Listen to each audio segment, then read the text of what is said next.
Vértice Internacional les presenta un programa sobre el desorden internacional que estamos viviendo frente a la política arancelaria de Donald Trump y cómo el sector automotriz global está enfrentando un punto de inflexión.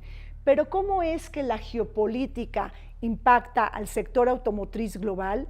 ¿Qué podemos esperar de los encadenamientos con México y cómo podemos mejorar a esta industria tan importante? Les pido por favor que nos acompañen y revisemos juntos inclusive el futuro del TEMEC en esta materia.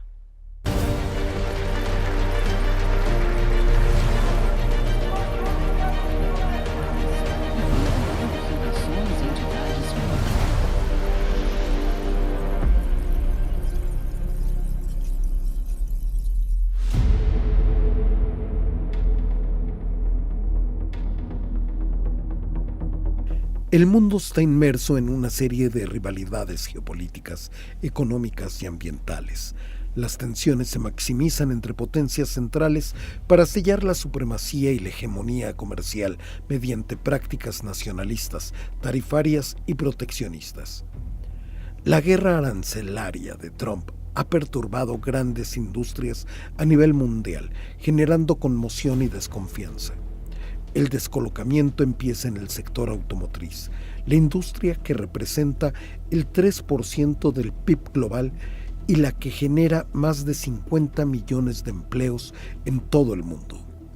Una industria con efecto cascada por estar vinculada a las materias primas, software, tecnología, energía, combustibles, transporte y logística, entre muchos otros. Un nodo clave condicionado por los conflictos comerciales, la férrea competencia por la innovación, las regulaciones ambientales y hasta las crisis geopolíticas. La guerra arancelaria de Donald Trump ha puesto de cabeza al mundo y busca un nuevo reacomodo geopolítico a nivel automotriz. Sobre todo, esto es un juego de rivalidades entre estados, entre empresas e industrias que están sufriendo los altibajos de la geoeconomía y también del nuevo orden internacional. Para hablar de este importante tema, desde la Sala de Embajadores de la Asociación Mexicana del Servicio Exterior, nos acompañan Guillermo Rosales Zárate, él es presidente ejecutivo de la Asociación Mexicana de Distribuidores de Automotores. Bienvenido, Guillermo. Muchas gracias por la invitación. Nos acompaña Arnulfo Gómez, él es consultor independiente y ex consejero comercial en Canadá. Bienvenido, Arnulfo. Mucho gusto. Y nos acompaña también otro tocayo, Guillermo Bernal del Valle, él es director de Asuntos Públicos del American Chamber of Commerce, que es la Cámara de Comercio de Estados Unidos en México, la AmCham. Bienvenido, Guillermo. Gracias, Reina, por la invitación. Un gusto. Guillermo, Trump ha declarado una guerra comercial de manera universal, con una excepción a China y una pausa temporal de 90 días, aunque hay esta declaración de un impuesto universal del 10%. ¿Qué estamos realmente viendo? Desde tu perspectiva, ¿una coyuntura crítica o bien una nueva reconfiguración en el orden comercial internacional? Ambas situaciones que planteas se coexisten en este momento. Por un lado, la decisión del presidente Trump de dar un manotazo para remover las piezas del tablero del juego comercial en el mundo es evidente, y por otro lado, esto tiene consecuencias directas en la relación de México con Estados Unidos, particularmente en lo que toca a la industria automotriz, que ha sido el sector de mayor integración en la vida del Tratado de Libre Comercio de América del Norte, el TELECAN, y ahora del TEMEC. Claro.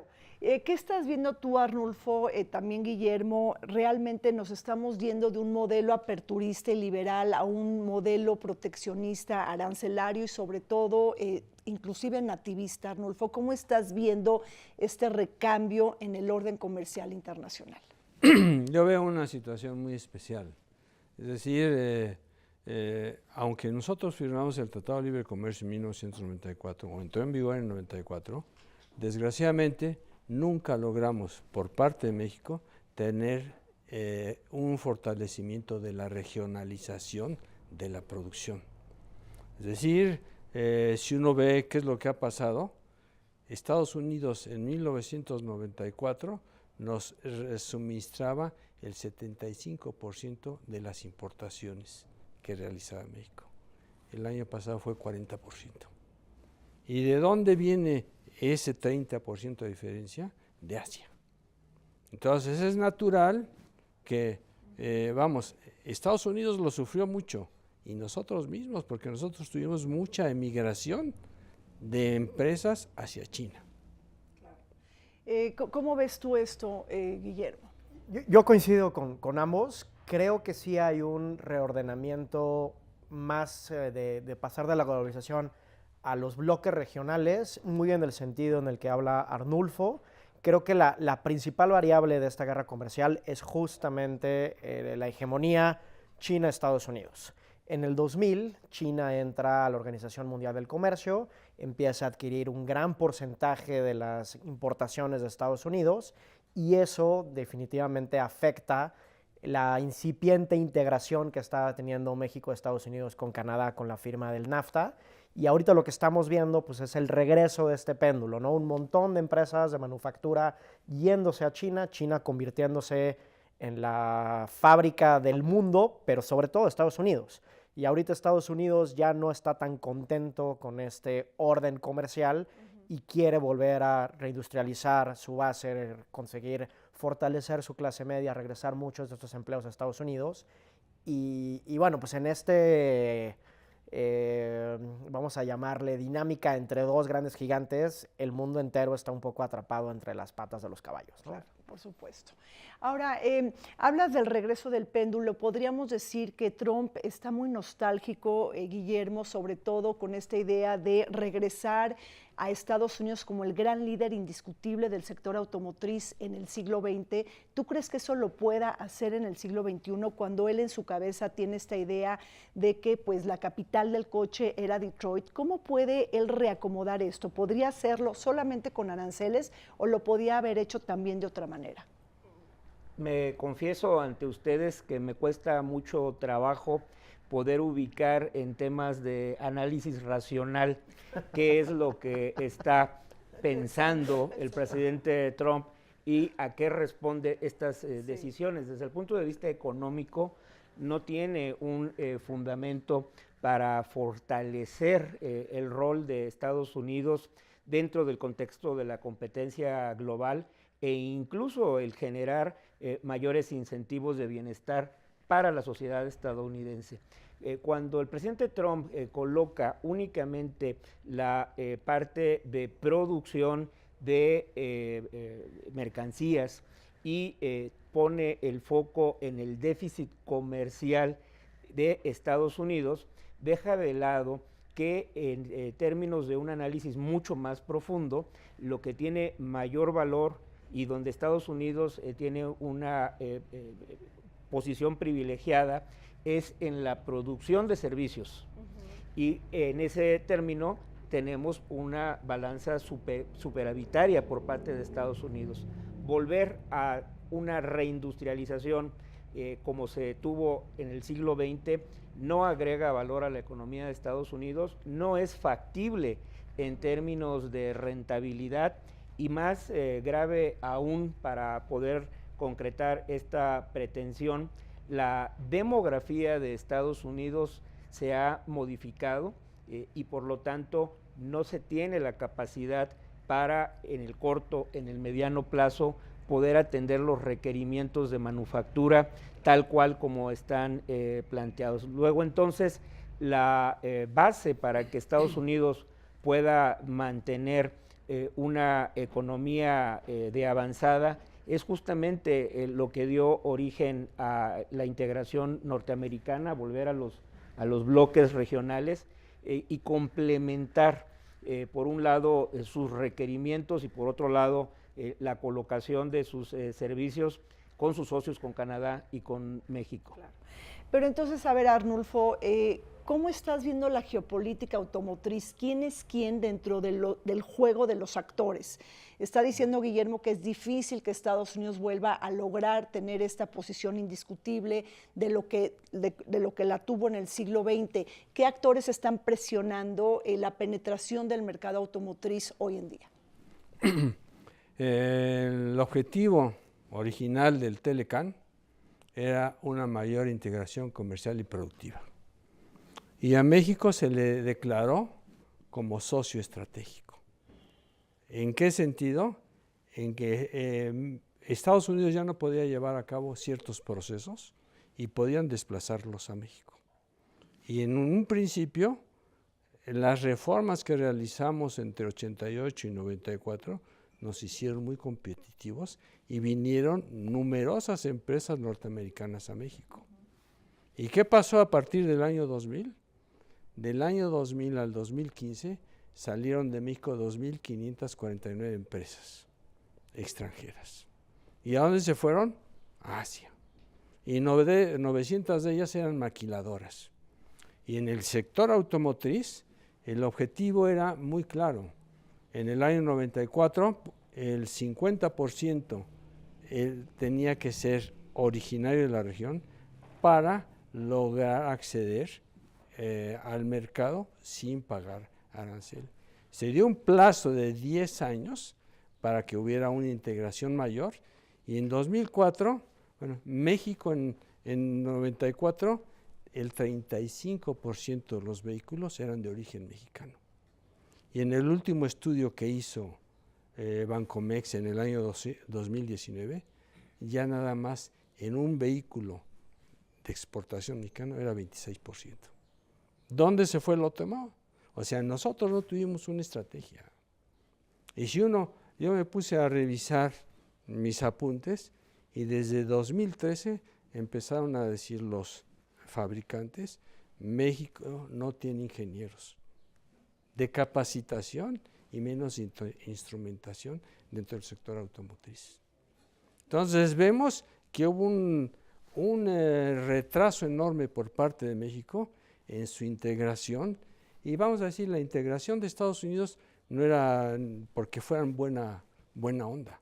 Ellos querían mayor integración y mayor valor en México, ¿por qué? Para reducir la migración hacia Estados Unidos. A ver, Guillermo, ¿qué estamos viendo? Entonces China hace la tarea, quizás se capitaliza esto en varios países de Asia. ¿Quién está ahí jugando en Asia? Corea del Sur, Japón, Vietnam, en el sector automotriz, ¿quién es quién?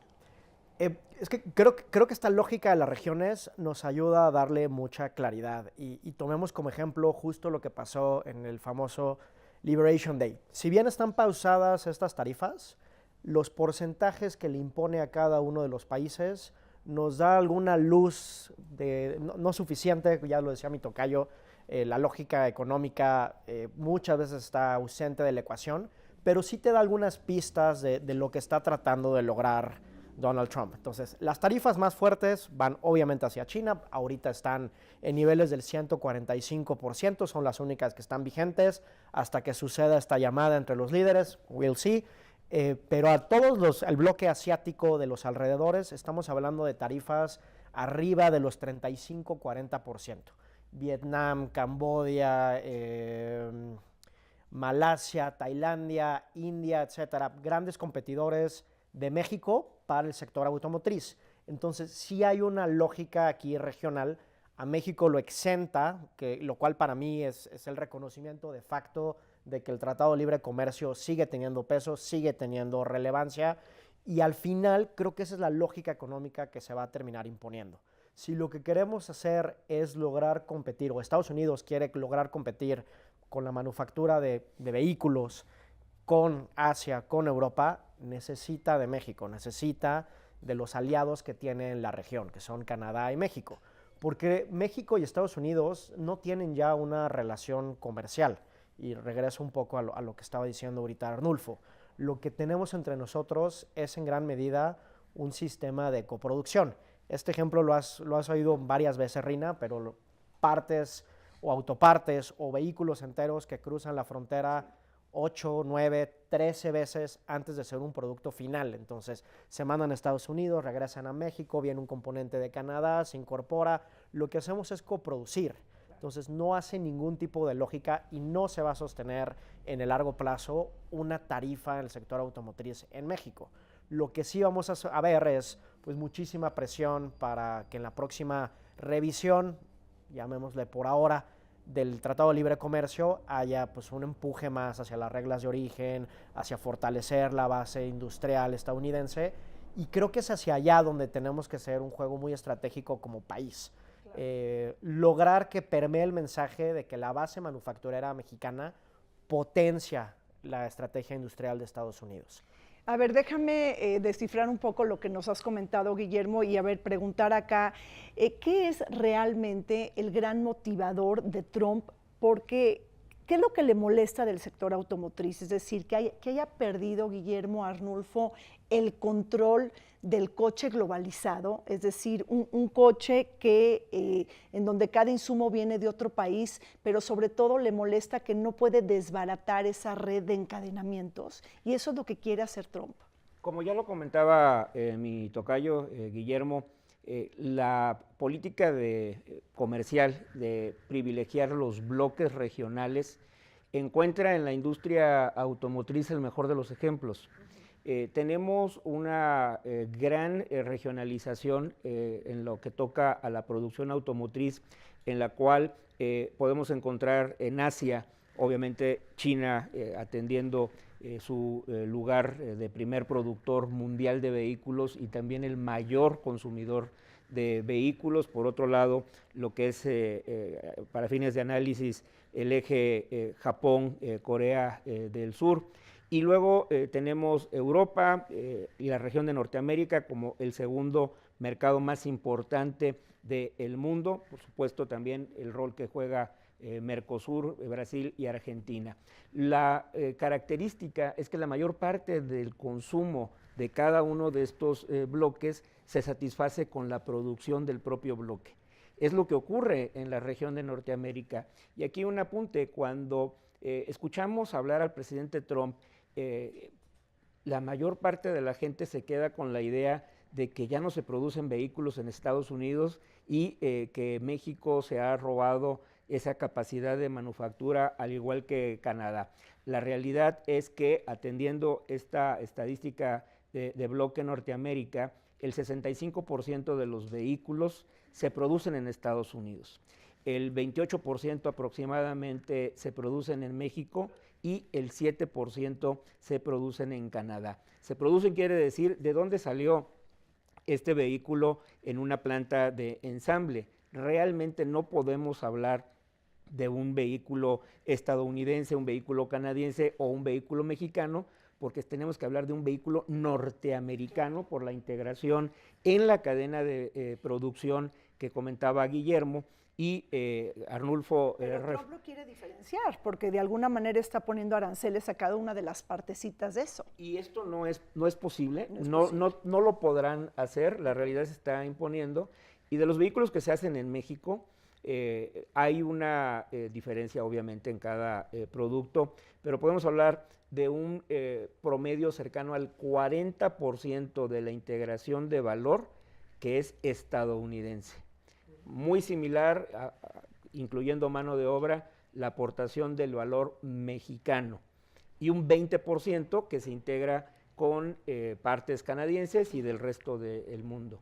Y algo similar ocurre también en Estados Unidos. Entonces hay una muy fuerte participación del contenido de valor propio, local, estadounidense, y una participación relevante de México y Canadá dentro de los vehículos que se hacen en Estados Unidos.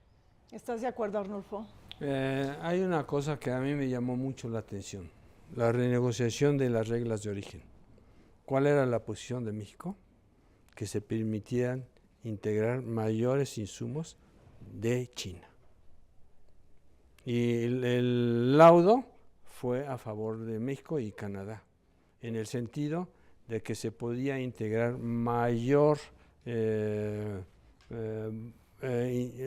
integración de bienes no originarios de la región. cuando la realidad era al revés. Nosotros debíamos de haber pugnado porque se lograra mayor integración de la región en vez de permitir integración de fuera de la región. Entonces, ¿qué es lo que pasa? A nosotros, se los digo, a nosotros nos falló grandemente la estrategia global, porque firmamos el Tratado de Libre Comercio el 2 de diciembre de 92. ¿Y qué hicimos en vez de hacer lo que hizo Canadá, de definir una estrategia? No, nos pusimos a firmar tratados con Bolivia, con Colombia, Venezuela. Entonces, ese es el problema, es que hemos dispersado nuestros esfuerzos y nuestras fortalezas las hemos debilitado enormemente. Entonces, ¿qué es lo que tenemos que hacer? Es pensar que es mala la forma en que se ha dado la presentación del proyecto por parte de Trump, pero hay que aprovechar la oportunidad de seguir integrándonos. Una pausa nada más para hacer un comentario a lo que comenta Arnulfo. Es válida, puede ser válida la crítica desde un enfoque global a lo que ha significado primero el Telecán y luego el TEMEC, en cuanto a que no hemos aprovechado todas las oportunidades. Sin embargo, en el tema estrictamente de la industria automotriz, sí tenemos claro que a partir del 94 y hasta este momento ha venido incrementándose este grado de integración. Hoy en día la regla de origen del TEMEC exige que el 75% del valor de un vehículo para ser considerado libre de arancel sea originado en la región de Norteamérica. Además, a diferencia de lo que contemplaba el Telecán, en el TEMEC se tiene que también cumplir con que los componentes principales, motor, transmisión, frenos, cumplan con la regla de origen del 75% y adicional se integró al acero y al aluminio, que deben de también tener en la integración de un vehículo esta proporción de valor, con un agregado en cuanto a que el 40% de la mano de obra de un vehículo que cumpla la regla de origen debe de haber sido pagada cuando menos a $16 la hora, lo cual vuelve sumamente estricta, compleja y ha generado una mayor participación de los componentes de valor de un vehículo originado en la región. Por eso es que año con año, desde la renegociación del TEMEC, hemos venido superando los volúmenes de producción y de valor de las autopartes en México. Pero, Guillermo, Estados Unidos está violando en manos trumpistas esta regla de origen de la que está hablando Guillermo. Absolutamente. Absolutamente. Pero aquí hay una clave también que es importante atender y tener en cuenta, que es la fragilidad legal de los instrumentos que está utilizando Donald Trump para imponer tarifas, que es estas actas de IEPA y la sección 232, ¿no? Es una declaración de emergencia para poder imponer aranceles. Y puede hacerlo ahorita, y eso también nos habla de la sofisticación y el peligro de Donald Trump 2.0, que viene pensando en esto desde hace ya varios años, pero también ahorita que están los mercados reaccionando tan fuertemente como reaccionaron a lo que pasó en el día de las tarifas recíprocas y a la popularidad del presidente Trump, hay que acordarnos que las intermedias están prácticamente a la vuelta de la esquina, ¿no? Los periodos de 4 años nos ayudan a que los ciclos políticos en Estados Unidos sean un poco más cortos que en México, y en año y medio puede perder las cámaras y este tema de las tarifas impuestas por situación de emergencia puede también cambiar próximamente. Y a donde tenemos de nuevo que empujar como país es a regresar a los mecanismos institucionales de diálogo dentro del tratado, y dentro del tratado sí podemos ver los irritantes, las tarifas no aranceladas, las barreras no comerciales, las reglas de origen específicas para electromovilidad. Hay mucho terreno para negociación, pero insisto, por un cauce institucional, nada de decretos y órdenes ejecutivas que tanto daño están haciendo en este momento en temas de incertidumbre. Pues así es, el sector automotriz global que es muy vulnerable ante los choques de la geopolítica global, la innovación tecnológica y también, lo que no hemos hablado, a las regulaciones ambientales. Hacemos un corte, regresamos.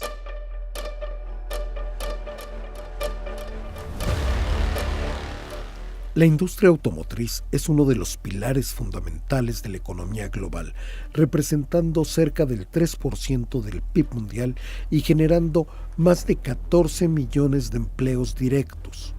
Su relevancia trasciende lo económico, pues influye en la infraestructura y el desarrollo tecnológico. En este contexto, la competencia por el liderazgo en el mercado automotriz es feroz. China se ha consolidado como el principal actor, con más del 30% de la producción mundial y un liderazgo incuestionable en vehículos eléctricos. Le siguen Estados Unidos y Japón, con industrias consolidadas e innovación tecnológica. Alemania lidera en Europa con marcas de prestigio global, mientras que México, India y Corea del Sur juegan un papel estratégico en producción y exportación.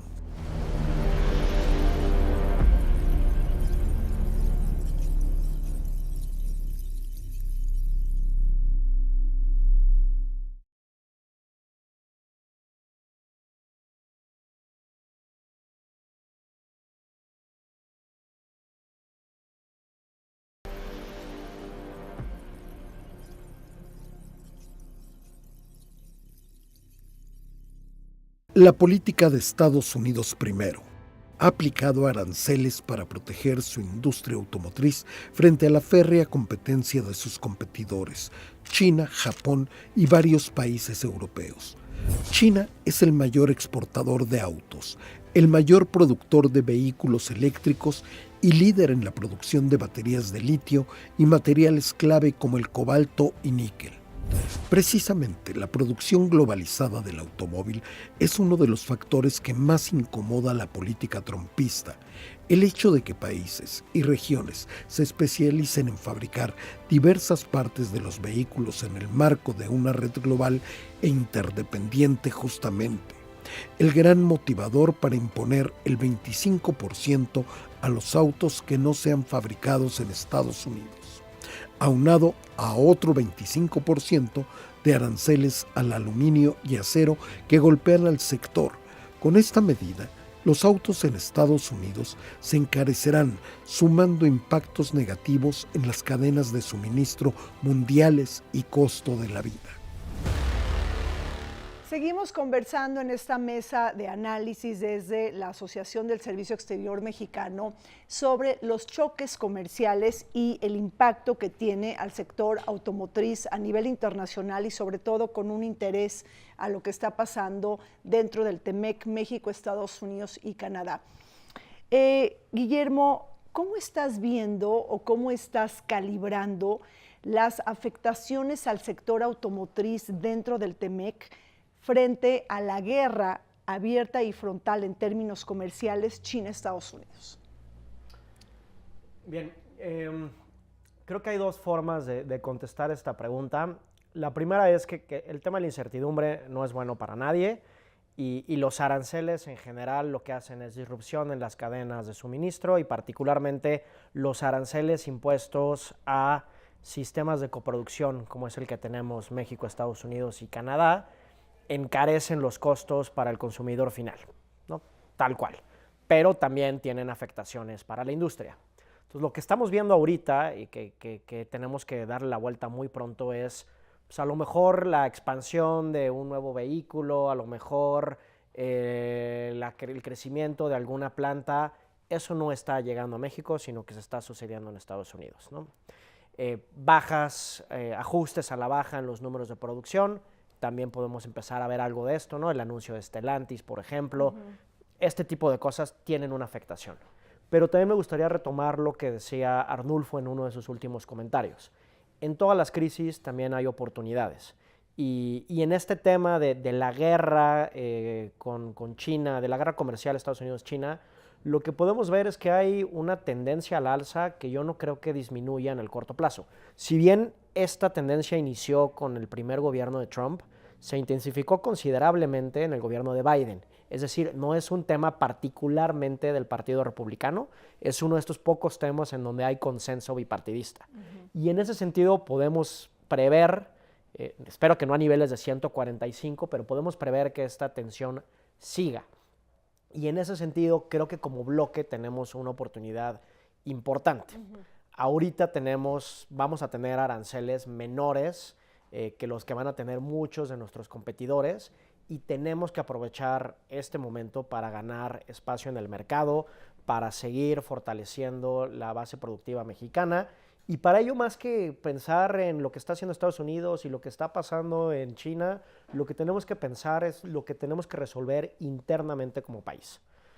Energía, por supuesto, invertir en transmisión, en generación de energía.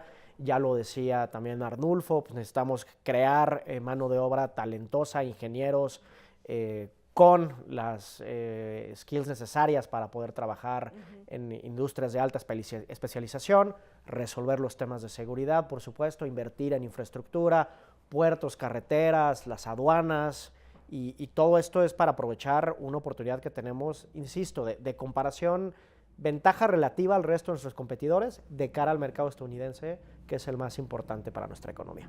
Y ahí se inserta el Plan México, Arnulfo. Para mí el Telecán era el proyecto más interesante para México y su desarrollo. La producción transfronteriza era una ventaja enorme. ¿Por qué? Porque lo primero que nos desgravaron en Estados Unidos fue el valor agregado sobre la maquiladora. ¿Cuál era el objetivo? Que hubiera mayor valor agregado o mayor incentivo para producir valor agregado en la región. Entonces, esta es una ventaja enorme, pero no hemos aprovechado. O sea, la prueba es que en 2015 el cómputo era que se habían ido 990 maquiladoras de México. Entonces, ¿por qué? Porque, vamos a hablar, en 2004 se creó el Instituto Mexicano para la Competitividad y se hizo un análisis de qué pasaba en México y cuál era el gran problema.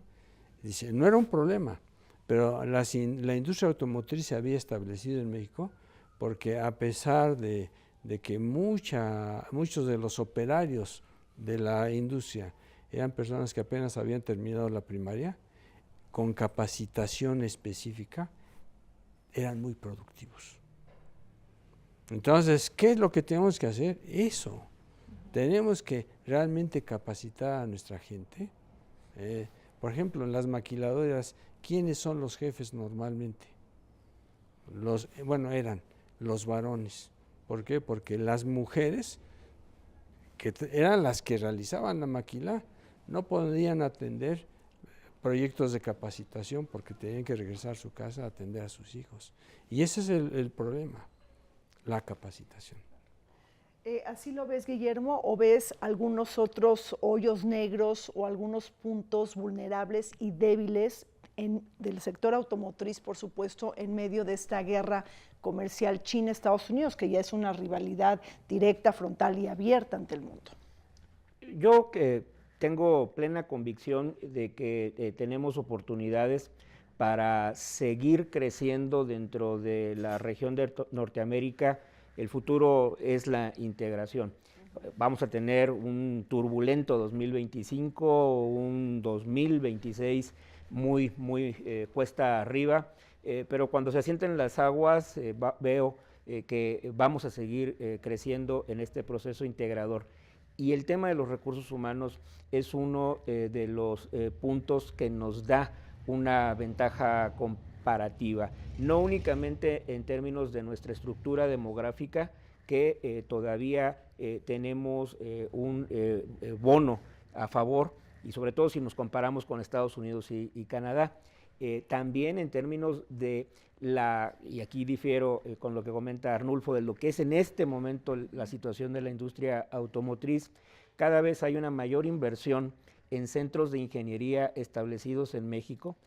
Tenemos las plantas armadoras que están teniendo una mayor asignación de relevancia en los proyectos de arquitectura, de diseño automotriz, con los centros establecidos en México. Igualmente, las empresas más importantes de autopartes han establecido en México centros de ingeniería, y el contexto de lo que se hace hoy en el mundo, ya no hay un vehículo que se diseñe en Detroit o que se diseñe en Seúl, sino que se va desagregando por bloques. Entonces, un centro establecido en México se hará cargo de la transmisión, y los que están en India harán el diseño del motor, etcétera, y luego finalmente vamos a tener un producto que estará asignado a las diferentes plantas de la corporación. Entonces, esto nos va a seguir dando oportunidades. Por supuesto, hace falta mucho, tenemos que mejorar el sistema educativo, porque lo que hoy ocurre es que tenemos en número una generación anual importante de técnicos, de ingenieros. Sin embargo, hay una inversión muy alta por parte de las empresas para tomar a estos jóvenes egresados y realmente darles el conocimiento y las capacidades para que se puedan integrar, bien sea a los centros de diseño o a las líneas de producción, porque nuestra educación está cada vez más deficitaria.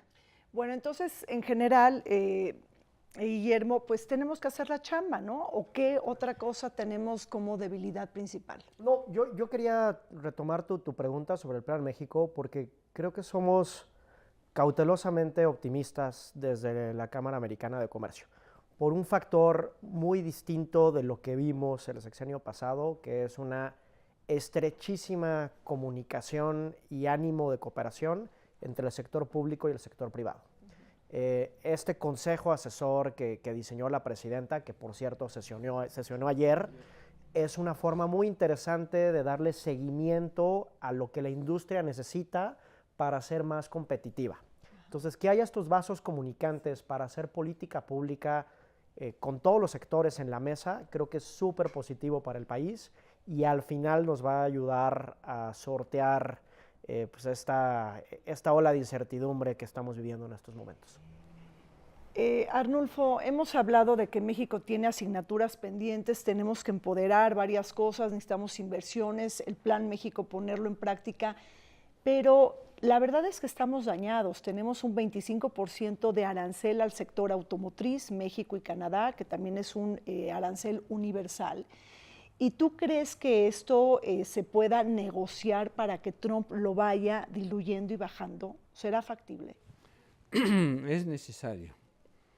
Y la prueba de que se puede hacer algo al respecto es que primero fue un mes, después fue otro mes, ahora son 3 meses.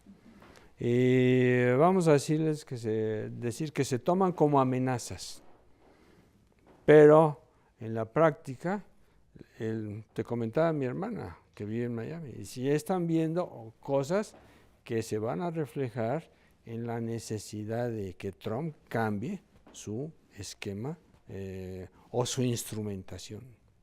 Pero ¿cuál es tu apuesta, Guillermo? Y también el otro Guillermo, bueno, pues del 25%, ¿qué creen? ¿Lo van a bajar? Digo, porque posiblemente el arancel del fentanilo y el que está vinculado a la migración pudiera bajar al 12%, esto ya se ha dicho. ¿Cómo ven para la parte del sector automotriz? Actualmente tenemos vigente un 25% de arancel para las importaciones que hace Estados Unidos de todo el mundo. En la proclama del 26 de marzo, aplicable desde el 3 de abril por parte de Estados Unidos, se estableció una diferenciación para México y Canadá. Los vehículos que se importan, estoy hablando desde la perspectiva de Estados Unidos, desde Canadá y desde México, están pagando un arancel con el 25% de la valoración del vehículo que no es originado en Estados Unidos, con la condición de que se cumpla la regla de origen del TEMEC, lo cual resulta muy bizarro porque estamos hablando de una violación clara al TEMEC, pero esa es la condición. Tiene que ser un vehículo originario, con la complejidad que expliqué en el bloque anterior, y si cumple con la regla de origen TEMEC, entonces le vamos a aplicar el 25% de arancel, en el contenido no estadounidense. Hay que seguir insistiendo, esto es producto por producto en términos de la valoración del contenido neto. En el caso mexicano, y tomando esta base de aproximación para efecto únicamente de análisis, del 40% del valor es originado en Estados Unidos, nos estaría quedando un 15% de arancel neto a pagar para las exportaciones de vehículos en México. Estoy haciendo un promedio. Sí es menor que lo que va a pagar Alemania, Corea del Sur, Japón, sí. Okay. Nos coloca en una mejor posición que la que teníamos hasta el mes de marzo, no. Nos va a afectar, va a generar un incremento del precio de los vehículos en el mercado estadounidense y por lo tanto una disminución en el volumen de consumo que tendrá que reflejarse en una disminución de la producción, de la exportación y por lo tanto una afectación al resto de la economía nacional. Y esto impacta, Guillermo, a estados de la República de manera particular y también a las armadoras de Estados Unidos. ¿Cómo están viendo estas afectaciones desde la Cámara de Comercio de Estados Unidos? Claro, creo que este ejercicio que hace mi tocayo, súper didáctico, es importantísimo tenerlo en cuenta para encontrar esta ventaja comparativa que tenemos relativa a nuestros competidores. Entonces, ¿no estábamos mejor que antes de que llegara el señor Donald Trump? No. ¿Estamos mejor que nuestros competidores? Sí. Y en esa ventaja es donde tenemos que jugar. Ahora, yo no creo que sean sostenibles en el tiempo, porque como ya lo decíamos en alguna pregunta previa, al final quien paga el costo de los aranceles es el consumidor final. Y si tu objetivo, una de tus promesas de campaña fue bajar la inflación, si le estás subiendo, creo que la estimación, y me corrige mi tocayo, está entre 3 y 5 mil dólares de aumento a un vehículo, pues eso evidentemente tiene un impacto inflacionario y no va a ser sostenible el costo de vida en de el la tiempo. Gente, claro. Tal cual. Y ahí, si la lógica, y aquí regresamos al tema de la lógica económica, si lo que quiere hacer Donald Trump es regresar las fábricas a Estados Unidos, eso no se sostiene por ningún lado. Económicamente no hace lógica. Hay un diferencial importante en los costos de mano de obra. Hay un tema de disponibilidad de mano de obra. No tienen lo suficiente fuerza de mano de obra. Estados Unidos está enfrentando un tema de envejecimiento de su población muy acelerado porque está saliendo de la fuerza productiva la generación más grande de Estados Unidos, que eran los boomers, y está entrando la generación más chica en la historia de Estados Unidos. Entonces, anualmente pierden entre 200 y 300 mil personas en la fuerza laboral, mientras que nosotros incorporamos 2 millones de jóvenes a nuestra fuerza laboral. Seguimos disfrutando de un bono demográfico por al menos algunos años. Entonces, las afectaciones a corto plazo están vigentes, las estamos sufriendo en este momento, pero como decía Guillermo, ya que el polvo se asiente, vamos a estar en una posición de muchísima competitividad que si lo sabemos aprovechar atacando estos temas fundamentales de los que ya platicábamos, va a dejar al país mucho mejor parado de lo que estábamos antes de la llegada de Donald Trump. Arnulfo, son tiempos turbulentos, de alguna manera se comenta en esta mesa de análisis que estamos mejor que los competidores, aunque el daño ya está hecho, pero si lo sumamos una posible recesión en Estados Unidos y también en México, pues ¿cómo la vamos a librar? La verdad es que es una situación difícil. Yo lo que puedo decir es que nosotros tenemos que hacer nuestra tarea en México. ¿Por qué? Porque tenemos verdaderas barreras para ser más productivos y competitivos. Es decir, la simple variación de la energía es un problema. Y es mucho mejor que se vaya la luz a que esté variando. ¿Por qué? Porque ya no estás produciendo con deficiencias. Y además tenemos que ir hacia la energía verde. Arnulfo está hablando de la necesidad de la transición energética verde. ¿Cómo estamos ahí parados, Guillermo, en México con este tema de los autos híbridos? Los autos híbridos siguen teniendo una baja participación respecto a las ventas totales del país.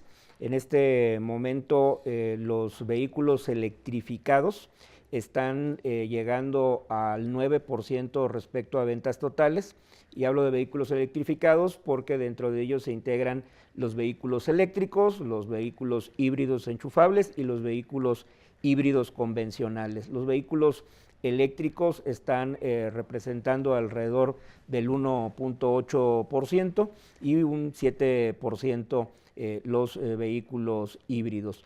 Va cada año incrementándose de manera muy importante la venta de vehículos electrificados a partir de una mayor oferta, de una hipercompetencia dentro del mercado, y mucho de ello motivado por la llegada de marcas chinas. Así es, Guillermo. Bueno, pues permítanme hacer un corte, regresamos. América del Norte, bajo el TEMEC, ha consolidado una cadena de suministro automotriz altamente integrada y estratégica. Estados Unidos domina la innovación y el mercado. Canadá aporta tecnología y componentes de valor, mientras que México funge como plataforma manufacturera clave. Esta integración convierte a México en un eslabón esencial para el funcionamiento eficiente y competitivo de la industria automotriz norteamericana. Gracias a su ubicación geográfica, tratados comerciales, mano de obra y costos competitivos, nuestro país se ha posicionado como el séptimo productor de vehículos en el mundo. No obstante, las medidas arancelarias del 25% por parte de Trump podrían suponer un duro golpe a la industria, responsable del 5% de la generación del PIB nacional.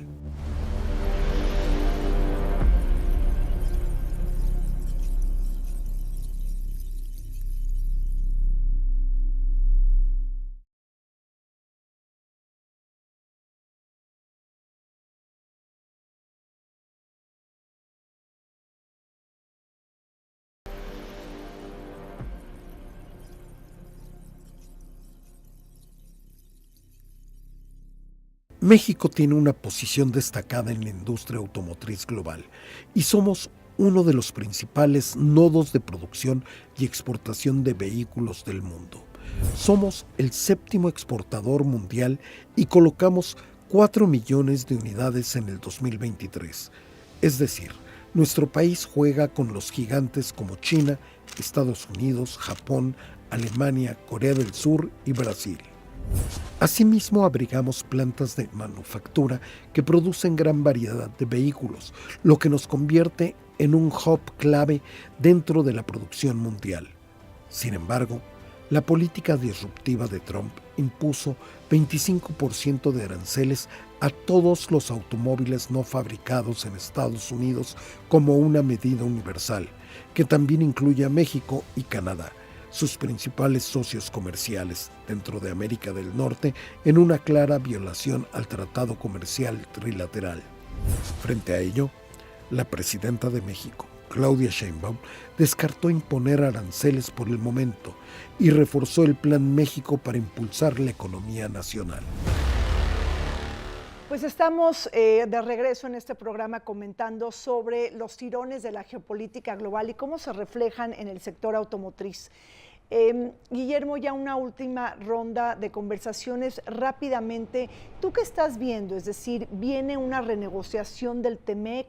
¿Este ally shoring y este friend shoring se va a seguir estableciendo con Estados Unidos y Canadá? ¿O de alguna manera ves que va a haber una mayor rivalidad y un mayor desdén frente a este armazón que ha sido tan importante para los tres países? Yo creo que en poco tiempo vamos a empezar a ver la lógica económica imponiéndose por muchas de las razones que hemos visto en esta mesa, y viene una ola mucho más fuerte de nearshoring de lo que tuvimos en los últimos años. Hay que primero pasar esta ola turbulenta, pero hacia allá vamos a llegar. Y el tratado está más vivo que nunca y es pieza clave para que eso se materialice. Llevamos 30 años construyendo integración México, Estados Unidos y Canadá. Eso no se va a borrar en unos meses de incertidumbre. Y hay posiciones encontradas entre si anticipamos o no la revisión. Yo creo que es importante que la revisión suceda, que nos sentemos en los canales institucionales a revisar los irritantes y encontremos consensos dentro de la lógica productiva y de la mayor integración regional, que es la única forma en que vamos a poder hacer frente a la competencia internacional de los otros bloques, que ya vemos también cierto acercamiento, por ejemplo en Asia, ¿no? Es interesante Japón, China acercando sus posiciones. Estados Unidos necesita de México para reducir su dependencia de China, México necesita de Estados Unidos, somos más que vecinos, roommates, y en ese sentido tenemos que seguir apostando por la integración. Arnulfo. En efecto, yo sigo confiando en una integración regional, que se dé más rápido o más tarde la negociación, que se dé más tarde nos beneficia. ¿Por qué? Porque estamos con un estatus actual que podemos seguir llevando, pero tenemos que prepararnos adecuadamente. Es decir, tenemos que tener posiciones muy precisas para realmente adquirir más ventajas. Eso es lo que diría. ¿Tú estás de acuerdo, Guillermo? Coincido con lo que ha comentado Arnulfo, Guillermo. Nos encontramos en una pausa turbulenta respecto de lo que es el destino de Norteamérica. 25, 26 serán el periodo en el que se ajuste la política interna en Estados Unidos y que nos lleve a la renegociación del TEMEC, y veo muchas oportunidades. En este momento la industria automotriz se encuentra vigente, integrada. No es factible ni en el corto ni en el mediano plazo, se requieren cuando menos 3 años para poder desarrollar una planta de ensamble. Entonces pensar en que de un día para otro, con un decreto y por muchos aranceles que establezca el presidente Trump, se van a relocalizar las plantas de manufactura en Estados Unidos es imposible. Y por el contrario, lo que tenemos que hacer frente es a un fortalecimiento de la industria automotriz en Norteamérica, porque tenemos un desarrollo tecnológico en China que está ya a la vanguardia de lo que hablábamos justamente en la pregunta anterior, de la electromovilidad, que sin duda alguna estará ocupando muy buena parte del mercado en los próximos años. Bueno, pues muchísimas gracias a Guillermo Rosales Zárate, también a Guillermo Bernal del Valle y Arnulfo Gómez por estar acá. Nosotros continuamos, no se vayan. La industria automotriz atraviesa una transformación profunda, marcada por la transición hacia vehículos eléctricos, la digitalización y la automatización. Pero más allá del cambio tecnológico, este proceso está reconfigurando las relaciones de poder a nivel global. El dominio chino sobre la cadena de suministro de minerales críticos como el litio, el cobalto y el níquel ha convertido a este país no solo en el principal productor de vehículos eléctricos, sino en un actor clave de la nueva geopolítica industrial. Estados Unidos y la Unión Europea han respondido con subsidios, acuerdos comerciales estratégicos y relocalización de industrias. Esta nueva carrera tecnológica no solo define el futuro del transporte, sino también el equilibrio global de poder económico e industrial. En este escenario, el acceso a materias primas, la innovación y la soberanía tecnológica se han vuelto factores decisivos para la competitividad y la seguridad nacional de los Estados Unidos.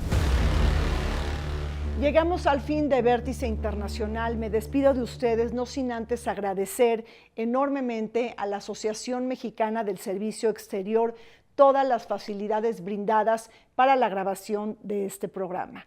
Hasta pronto.